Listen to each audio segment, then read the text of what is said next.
一碗果汁魅力非凡，让一位飞机师投身熟食档；一盅两件，日夜连转，让一家老店铺传承3代人。一双妙手匠心独运，让一只国宝鸭代表香港味。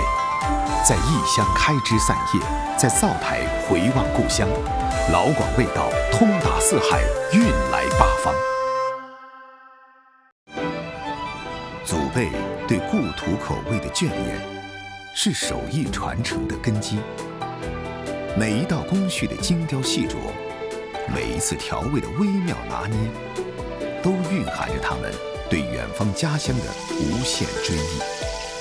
这独特的老广风味，如同家族的血脉，世代口耳相传，手手相授，穿越悠悠岁月长河，依旧在今日的餐桌上熠熠生辉。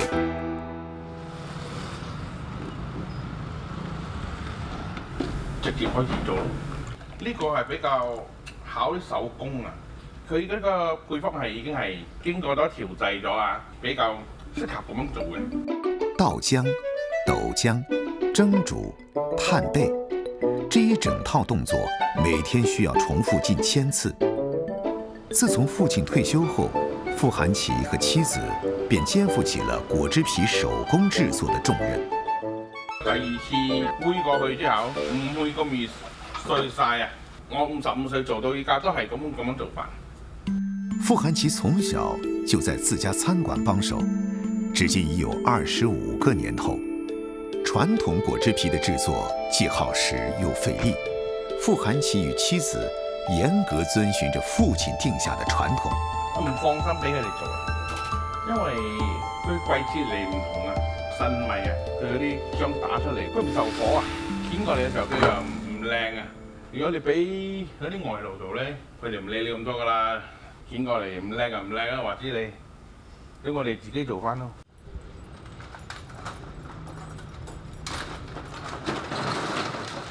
位于马来西亚槟城汕头街的全季鸭粥果汁，被誉为汕头街美食的4大天王之一。自上个世纪80年代傅寒奇的父亲接手以来，这家小店从走轨档发展为店铺经营，受到街坊食客的追捧，长达45年。15岁的时候出来跟这个潮州老板打工，当时他自己做的味道一般般哦。2个小时里面，如果你没有卖到啊，全部出去了，没有生意啊。然后到我们的手的时候，我们一直在研究，守到1987年。那个时候真的很辛苦。从前任老板手中接过果汁店后，傅明全用了7年时间，不断改良果皮和酱料，直至达到最理想的状态，并获得街坊认可。凭借果汁小摊，他不仅维持了一家4口的生计，还将3个孩子抚养成人。06年起，让我做58%的工了。他们去做的，我媳妇啊，我儿子他们去做咯。果汁是广东潮汕地区传统的街头小吃，主要由果皮、卤汁以及卤制的配菜3大部分组成。果汁的诞生和粮食保存有关，潮汕人将大米磨成浆后烘干，制成了易于存放的果皮。下南洋的潮汕人把果皮带到了槟城，初来乍到，生活穷困，能够搭配果皮的配菜，最多是猪肠等当地人嫌弃的下水，用一点点荤腥安抚匮乏的肚皮。小包，吃的几碗？一碗要做10块、12块。好。在过去的1个世纪，槟城汕头街的大部分店铺一直由精通烹饪的华人店主们经营。天王鸡脚果条汤、冰镇4果汤、炭炉炒果条以及鸭粥果汁，因其超高的人气与独特风味，被众多食客尊稱為汕頭街的4大天王。2個果汁啊，喺度食啊，喺度食喺度食。4個人的拼盤啊，幾個肉？傍晚時分，才是汕头街一天中最具人气的时刻。在4大天王小摊前，密实的队伍悄然排起，接单、配餐、送餐有序进行。夫妻间、兄弟间、父女间的协作配合，默契十足。嘈杂声中，一碗碗香气四溢的鸭肉果汁气定神闲，井然有序地被送到食客面前。来，2个人拼盘，猪血、猪皮不要，猪血、猪皮不要。从小慢慢去给他们去学，读好书也是其中一个。不过，如果你从小没有让他们开始做的话，他们长大了就不接手了。比较期待，先吃个古早味道，因为毕竟不想要流失嘛，因为都传承了那么久。靠一口锅，在他乡立稳脚跟，开枝散叶，绵延血脉，积累财富，承托着骄傲与梦想。新加坡的许文道就是这样，放弃飞行员的职业，接过父亲的摊位，在熟食中心卖起了果汁。你要什么？你餐汤有什么？小凤鸡蛋、鱼饼、大肠粉可以。接单、煮果、配料，作为果汁店的第3代继承人，这些工序许文道已经烂熟于心。对于前来光顾的街坊们而言，一碗热气腾腾的果汁，再配上一份精心卤制的拼盘，正是他们午餐补充能量的最佳选择。这里的东西都好吃啊，我觉得讲软点还是吃的也是很香。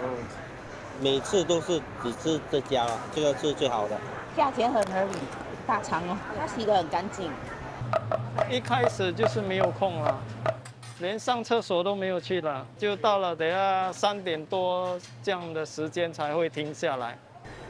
熟食中心的人气一般在午餐时间开始聚集，但是许文道的果汁摊却从10点半就吸引了众多食客。參雞啊，地雞。我食豆尖加一雞下巴。龜仔、大碗、細碗。大碗。石龙岗街坊至今仍能每天品尝到传统的潮汕果汁，得益于21年前许文道从民航机师转行为熟食中心小贩。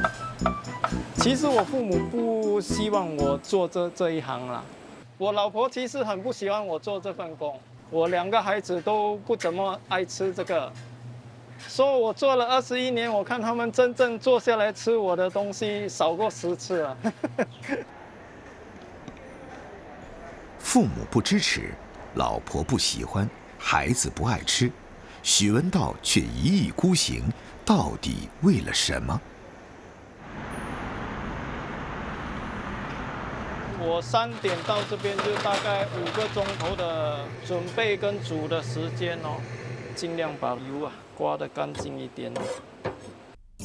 清洗、除毛、去油、飞水，一连串繁琐的手工步骤，都是为了确保肉类和内脏达到许文道高标准的干净。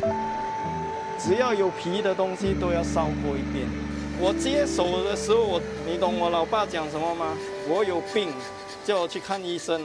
这个不是赚很多钱的东西，你花太多时间做这些细节，人家也不会知道多少了。尽管当年曾遭受父亲的质疑与反对，但在过去的21年里，许文道始终坚守着自己处理食材的严苛标准。就每天大概4个钟头睡觉时间而已。小贩们的日常生计，睡得少，起得早，各中辛苦，冷暖自知。有人将就度日，有人投机取巧，但许文道宁可辛苦自己，每天开档前必须花费5个小时进行准备工作。你所做的、所付出的，至少是人家会欣赏啊，有人欣赏就做了。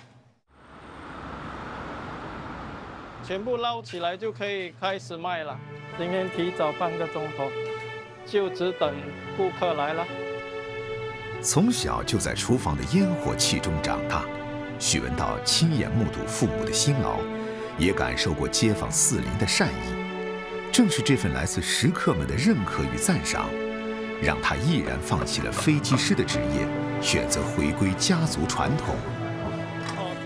你看得到的地方，顾客吃的东西，只要光盘了，你就会觉得很满意。谁知道飞机师是谁啊？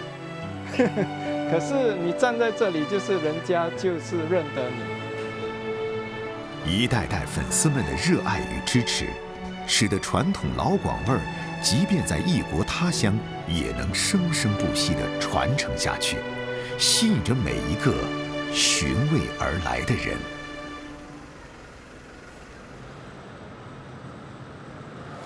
一个8杯啦，8杯一个，2號的2號可以上了2號。左狀況啊，電梯壞咗。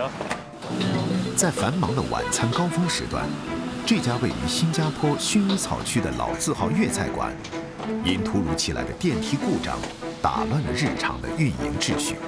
係咪捧上去啊？電梯壞咗，你哋講。即係咁樣捧上去都辛苦啲咯，都係要㗎。紧急状況被果斷處理後，飯店的第3代負責人黃家生也立刻返回自己的工作崗位。而家開始做客人訂嘅水晶肉飯雞啊！用85攝氏度的熱水將雞浸熟，隨後以冰水浸泡，使雞皮收縮緊緻，再經過細緻的起皮拆骨，這道傳承自爺爺輩的經典菜肴水晶玉蘭雞就可以大功告成了。除了水晶玉蘭雞之外，黃家的菜譜中還保留着許多年過半百的經典粵菜，如紙包雞、乾煎蝦碌、桂花翅、佛缽飄香和瓦包菜等，他們至今仍然深受食客們的喜愛。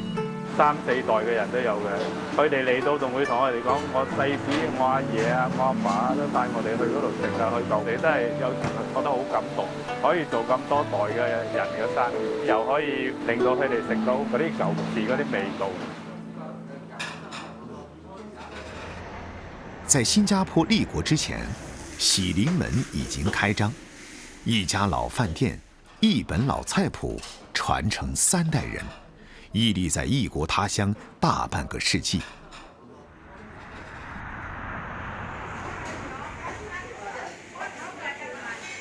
魚咧最緊要睇隻眼，牛肉要鮮紅。我細細個就跟住阿嫲嚟北側買嘢，佢話買板係最重要啊嘛，要知道啲食材啊點樣新鮮啊。黃家生，新加坡喜臨門大飯店的第3代繼承人。30年前，在家族的期望和祖父母的鼓勵下，這位金融學畢業生毅然放棄了令人羨慕的會計師工作，轉而回歸家族飯店，開始從最基礎的打雜和採購工作做起。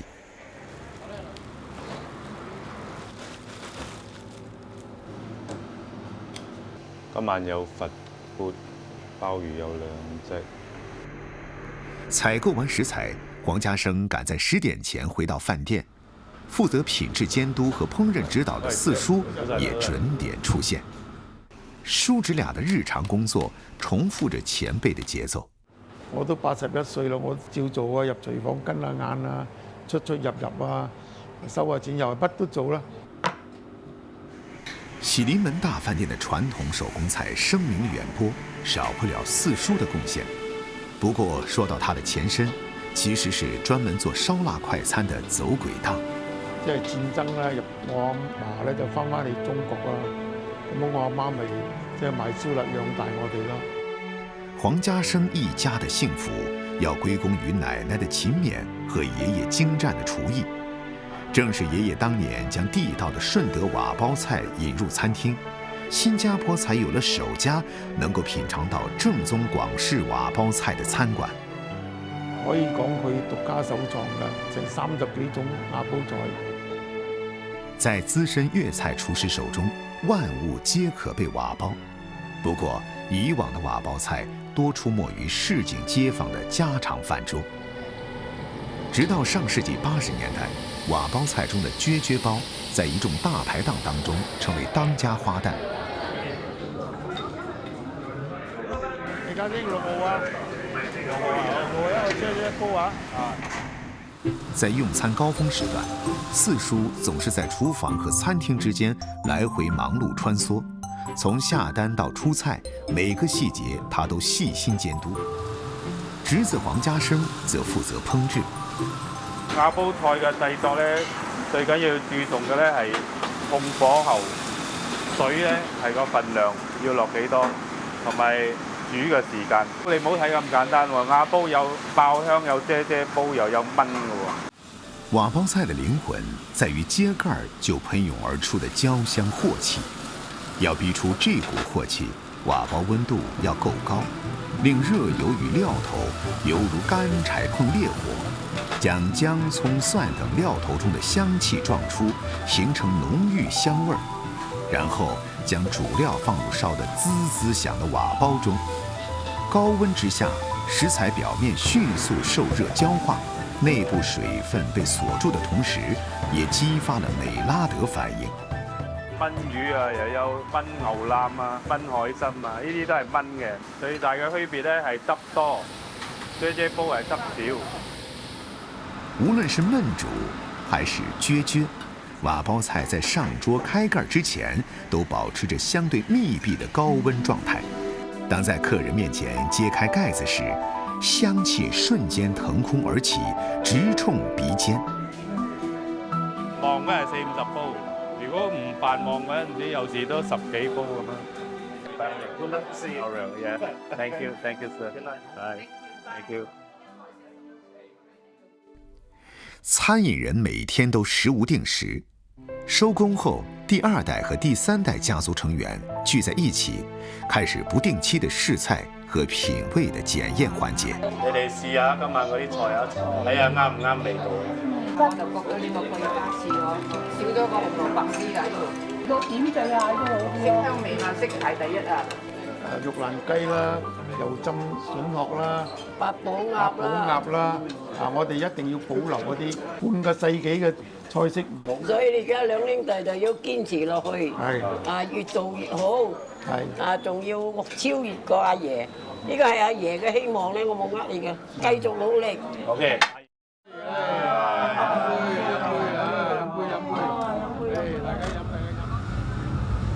而家夏天，我通常咧差唔多6點鐘開始上班，冬天嘅時就4點鐘上班。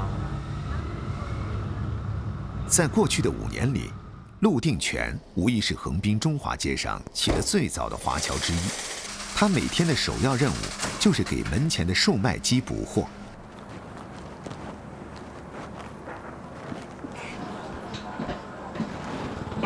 每種啊，差唔多出10個左右。我哋嘅產品咧，而家有7種左右，全部都係手工做㗎啦。在日本街頭，自動售賣機如微型便利店般普及，主要售賣水和零食。陸定全將自家手做點心引入其中，創造性地打造出全日本首台專門銷售廣東點心的自動售賣機。日本嘅習慣文化入邊有嗰個自動販賣機，我哋自己嘅手做嘅產品可以喺自動販賣機買得到，所以我哋成功咗啦，中華街第1。作為日本橫濱中華街大真樓的第3代繼承人，陸定全5年前將事業重心轉移到大真的手工點心製作上。他在中華街的家中開設了一個手工點心的生產作坊。おはようございます。7點鐘過嚟一個人，早行。我哋負責做皮，好緊要嘅地方就自己做。攰少少，但係冇辦法啦，日本我請唔到人。工位缺人，老闆頂上，這是日本食品生產作坊的常態。除了專注於手工點心的生產、推廣和銷售渠道的鋪設，陸定全還需要協助父親和弟弟經營管理着由祖父母創立的大真樓。大真樓就喺日本嘅中華街已經過咗啦77週年啦，我就係第3代做。在那個背井離鄉、勇闖天涯的年代，许多华人以菜刀、剃刀、剪刀这3把刀作为他们在海外谋生的主要工具。陆定全的祖父母从佛山高明远渡重洋来到横滨中华街，依靠一把菜刀开設了主打老廣味道的大真樓。爺爺就係草取，媽媽呢早包出嚟賣地嘅地方，講唔到日本話啦。從祖父到父親，再到自己接手，與當年不同的是，今天的大真樓變成了以粵式小炒為主，飲茶點心為輔的特色廣東料理店。那麼，已過知天命之年的陸定全，如何在繼承祖業的基礎上開創另一番天地呢？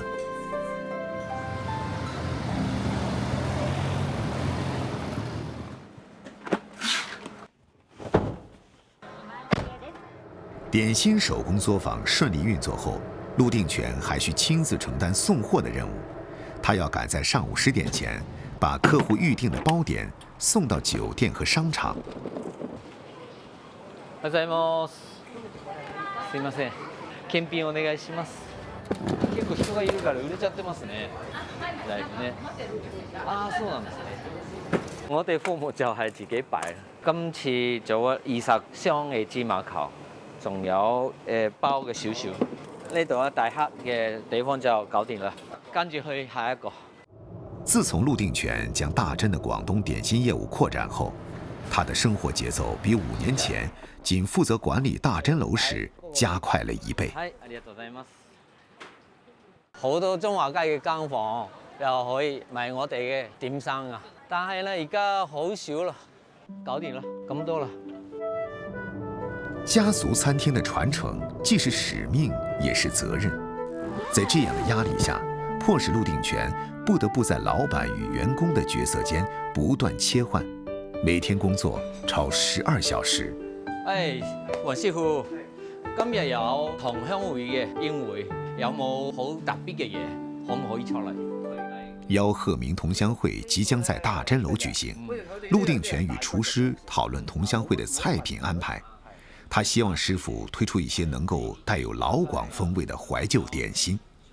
呢個豬肝燒賣我都未食過啊！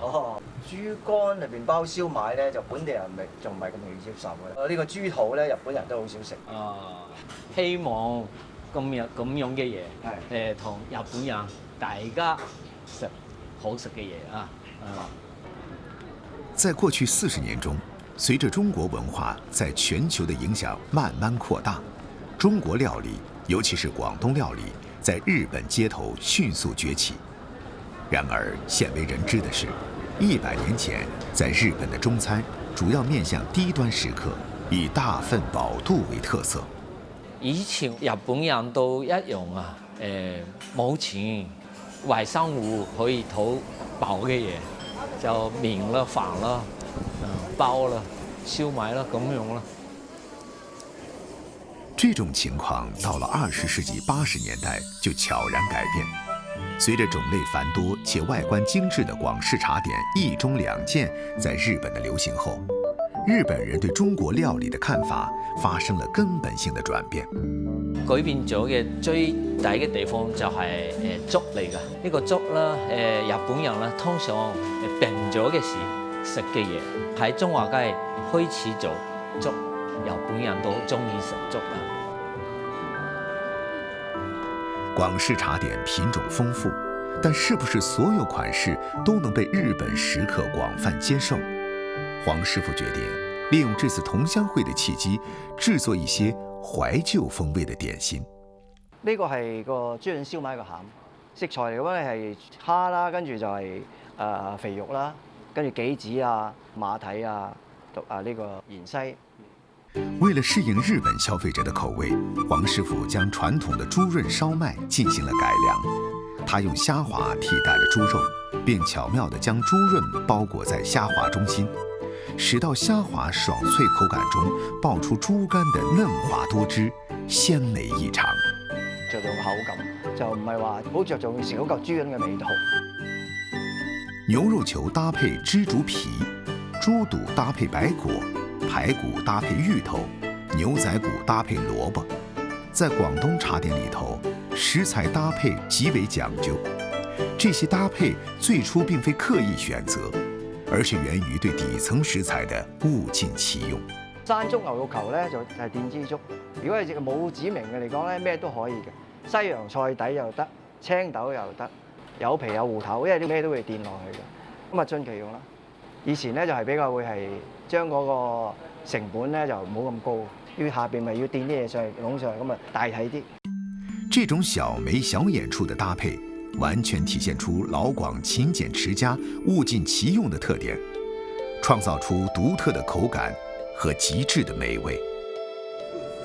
腰面河嘅配用，大家好。今日咧，我哋好出特別嘅點心。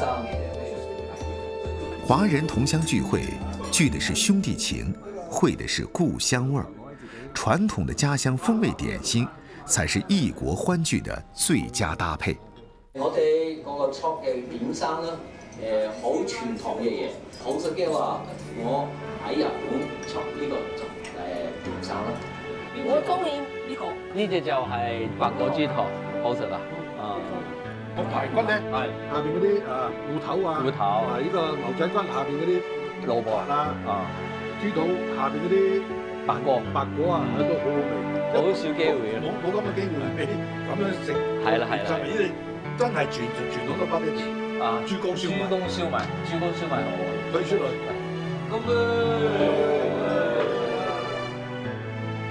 在異國他鄉的同鄉會，不僅是維繫情感的紐帶，也是傳承鄉音和分享鄉味的平台。身在異鄉，能嘗到家鄉的美食，是一種珍貴的幸福體驗。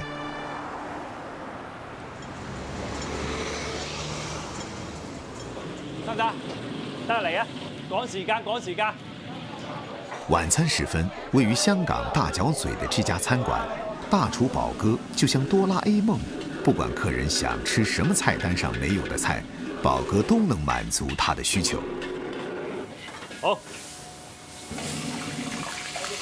啊！而家冇辦法，佢話佢生日啦，你做俾佢。而家真係好趕啊！分分鐘有機會咧甩拖。係啊，因為太過趕啦。在滾油翻騰的大鍋中，寶哥左手爪離兜住煎堆，右手拿着大勺利落淋油。眨眼間，麵團就像被吹脹的氣球，膨脹成籃球般大小的煎堆，金黃誘人。這個來自順德北窖的廣東大煎堆，被寶哥定義為中式生日蛋糕，是熟客們慶祝生辰時必點的應景菜。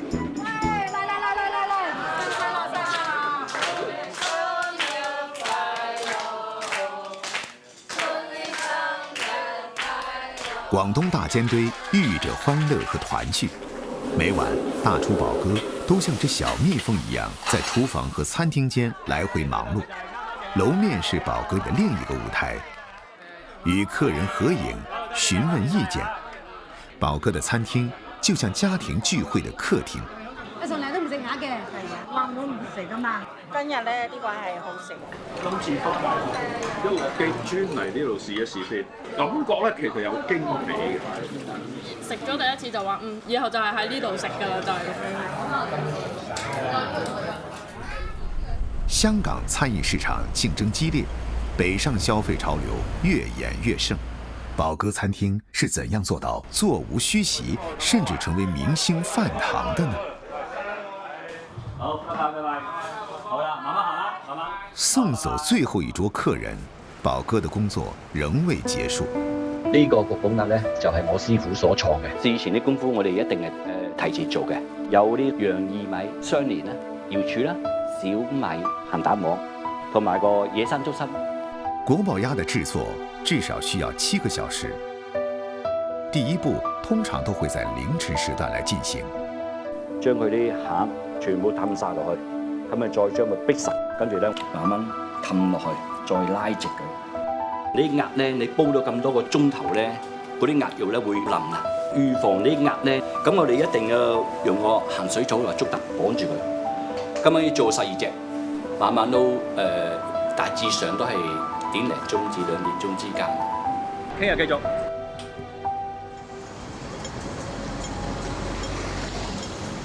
宝哥出生于福建，11岁时随父母移居香港。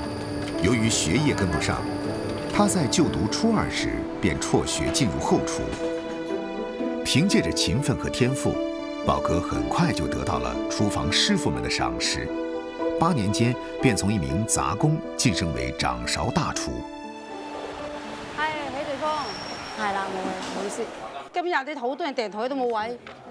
每天營業時間一開始，樓面的預訂電話便絡繹不絕。寶哥的店鋪獨具特色，中午時段為附近打工人提供特色餐食，晚上則轉變為精緻手工私房菜。過下嗰時我哋都早翻嚟咯。啲幫手做啲手工嘢啊，咁有啲嘢佢做唔切嘅。樓面拍檔負責接單，而後廚的寶哥每天回來首要任務是處理國寶鴨的第2個步驟。赤肉啊、骨啊、老雞啊嗰啲，咁啊擺埋一齊落去煲。每樣嘢都有個比例喺度嘅。你比如講幾多隻鴨，我哋用幾多斤，用幾多斤骨。主要材料咧就係果片、果皮同埋咧金華火腿。佢煲出嚟咧，好似佛跳牆個味道，差唔多2、3個鐘頭 OK 嘅。在煮國寶鴨的空閒時間裡，寶哥仿佛施展了分身術，在短短4個小時內，他順利完成了智囊寶中寶、太子魚肚、鼓樓春如夢、玉雀遊如夢等菜品的前期手工製作。當國寶鴨烹製的第2步驟完成，就意味着晚餐喧鬧的樂章開始了。白山啊，你好，你好，最大嗰張台。傍晚6點半，人聲鼎沸，座無虛席，門口排滿等候的客人。寶哥的手工菜肴從來不缺擁躉。1個禮拜都係2、3次。佢開張嗰時我就嚟㗎啦，至到而家咯，都有成7、8年啦起碼。散飯我都食過㗎啦。最中意呢個獅頭魚同埋嗰個國寶鴨，味道啊當然好啦。上個禮拜去中環嗰度食，我哋一家人食完之後都話都唔夠阿寶呢度啲好食。2分鐘。國寶鴨的製作過程中，最後一項關鍵步驟是澆淋熱油，將油溫精確控制在180攝氏度，連續澆淋108次，就可以在確保鴨皮酥脆的同時，又鎖緊鴨肉內部水分，保持嫩滑，這是寶哥的國寶鴨美味再現的訣竅。99、100、2、3、4、5、6、7、8，搞掂。哇！國寶鴨，一定食嗰啲皮先啊，啲肉先啊。國寶鴨是寶哥的鎮店招牌，它與八寶鴨的區別在於其獨特的餡料和外皮口感。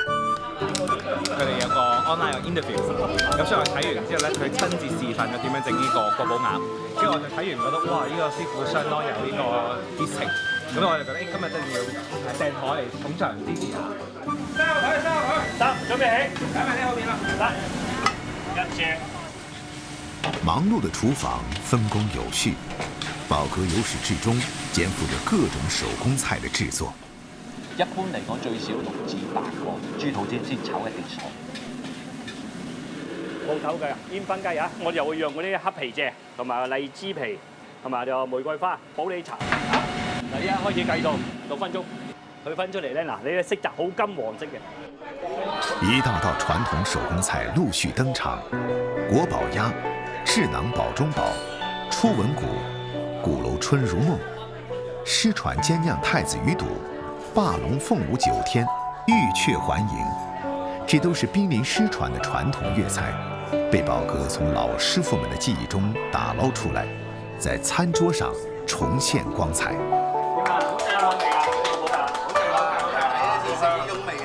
最緊要有咩鹹魚淡醬嗰陣，大家出聲嚇。今晚咧，我哋今日重點係話廣東炒配廣東菜，係咪絕配嚟嘅？有冇嚇？好啦好啦，身體健康，萬事如意嚇。試下呢個嘅。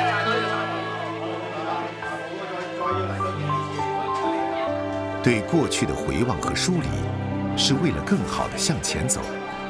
在香港，在這個用快速追趕未來的城市裡，寶哥特立獨行。用7個小時烹制一只鸭子。它并不是挥霍珍贵的时光，而是想分享久违的美好。你有機會嚟，咁我先可以傳承㗎嘛。一定再嚟，一定再嚟。好啦，多謝大家。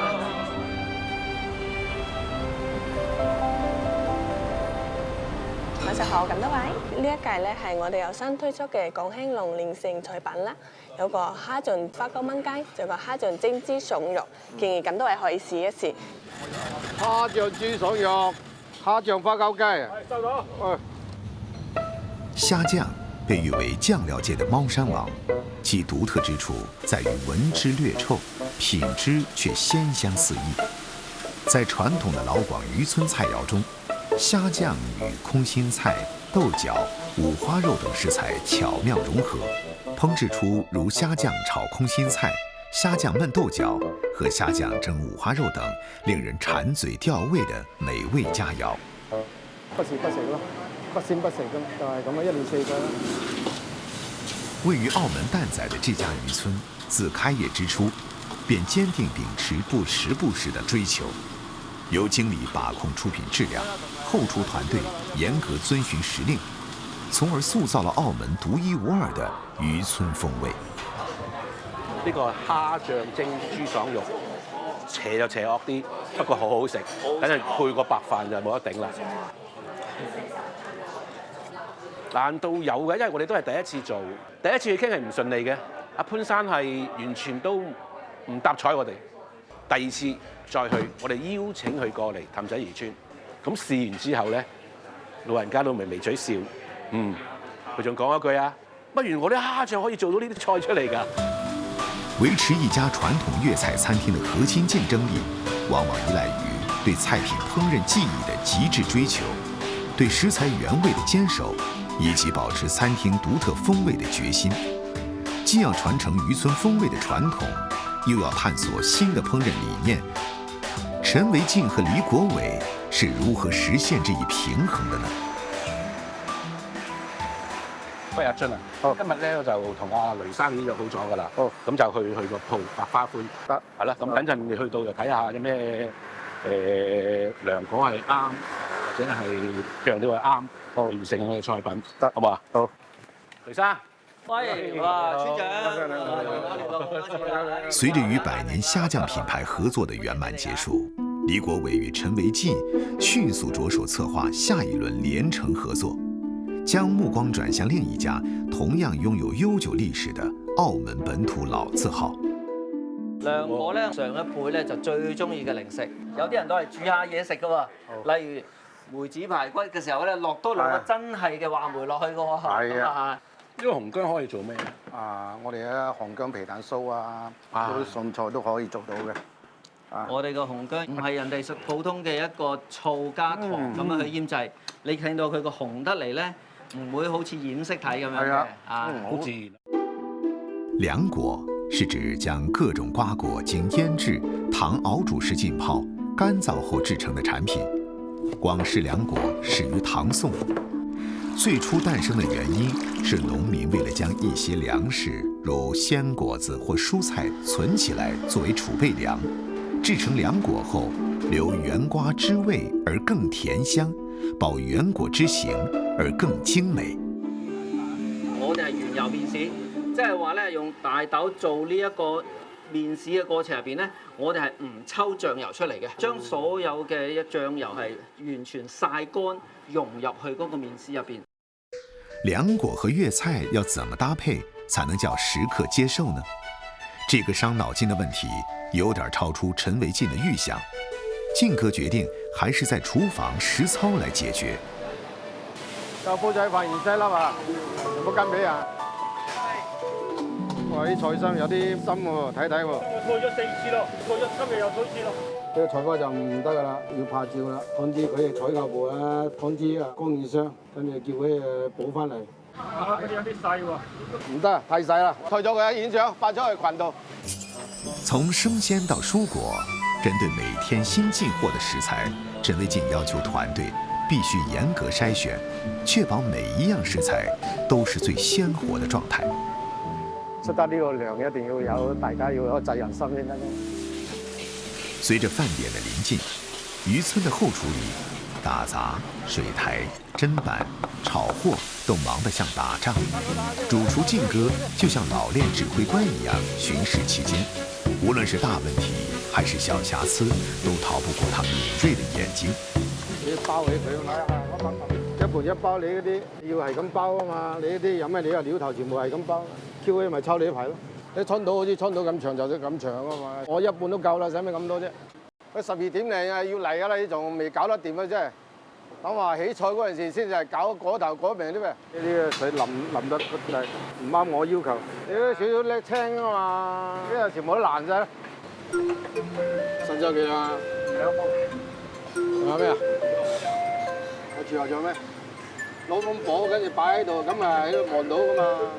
一攞住喺度稱啊，咁啊係咪好準確啊？係都要死叻難記。係要望一望啊，睇下幾多？哎呀，啱唔啱？唔好大佬分工嘅啫。我有跟咁俾佢哋噶嘛，都冇跟足我要求你嘅，梗係咁啦。每日都係有咁嘅問題出現。细节决定成败是陈维进的厨房管理哲学，每个岗位的工作要求都必须严格遵循他的標準，確保後廚的每道工序都能以最佳的狀態順利完成。我係堅持一定要用手燒咧，佢口感咧有即係嗰個纖維咧，佢一斷唔斷之間咧有個口感，好食好多嘅。在澳門人的味蕾深處，漁村特有的鹹鮮風味是代代相傳的深刻印記。這種印記的塑造，離不開烹飪過程中層層的煙煎講究。由細食到大，個鹽仔蟹肉餅啦，肉餅入面吸收咗嗰個鹽仔蟹嘅精華，超級鮮甜又好味。魷魚筒咧，你睇咁厚實，但係咧佢個皮係脆嘅，非常之入味。個雞咧，佢嗰個皮咧就好似個啫喱咁樣嘅，好入味。都係經常同屋企人啊、朋友啊咁樣出嚟聚餐啊，咁樣嚟呢度食咯。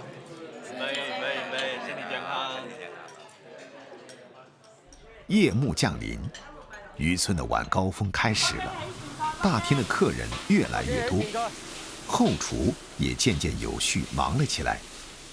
而陳維進則挽起袖子，準備研發與百花葵連成的特色菜品。梅子醬、鹹檸檬、梅子醬啦，攬嗰啲餸菜睇下點樣搭配咯，要有美觀，又好食啊，又有益。陳維進決定選用百花葵的鹹檸檬、冰梅和面豉醬來做此次的連成食材。涼瓜頭邊一塊塊嘅，過一過水嘅，過完水咧就要浸冰水，唔會俾個苦澀味嘅。酸梅醬淋呢個涼瓜青嘅，大家個搭配咧苦得嚟又有酸甜。此次連成菜品的定位注重食材的原始風味，採用漁村常用的烹飪手法，以蒸和燉為主。鹹檸檬蒸蛏子王，將海鮮與鹹檸檬巧妙結合，既有助於緩解咳嗽和化痰，又能讓海鮮的鮮美更加凸顯。面豉醬蒸龍躉，面豉醬與海鮮的搭配，鹹鮮味道相得益彰，口感層次分明，讓人回味無窮。鹹檸檬元荽燉蝴蝶腩，使用去核的鹹檸檬搭配薑片、陳皮、蜜棗和鹽荽頭，經過3小時的慢燉，食材的精華充分融合，既健康又美味。我哋下個月將會推出百花灰菜品嗰個 promotion 嘅，咁所以大家試一試。呢個係正宗我哋澳門特有嘅醬料咯，啊，仲係停留喺手工做嘅。手工做，係嘛？你有翻件勝瓜喺度啦，咁係嗰個清甜味啦，加翻呢個係好配合嘅。個頭盤好特別，我相信好少中餐會用啲咁冷嘅菜去做頭盤。我個人就覺得甜嗰啲，因為而家唔興食咁甜，都係你哋再研究一下，聽多啲客人嘅意見。好嘅。俾多啲遊客或者街坊食得到我哋聯成嘅菜品，又推廣我哋，又推廣都係我哋精神啦，我哋公司精神啦，係嘛？以大能小係嘛推廣呢啲字號，我哋要保留嘅，咁即係澳門嘅精神。預祝你成功啊！在澳門，漁村的美食不僅僅是一種地道風味，它更是一種文化的傳承。村长李国伟与主厨陈维进追求的始终是澳门味道，唯有这一口，才能经岁月更迭，繁华变迁。最食人间烟火色，且以美食味风尘。只要吃到这一口老广味儿，心里也就定了、稳了、自在了。哪怕再疲惫，暖了胃，站起来，又可以去闯一闯，拼一拼了。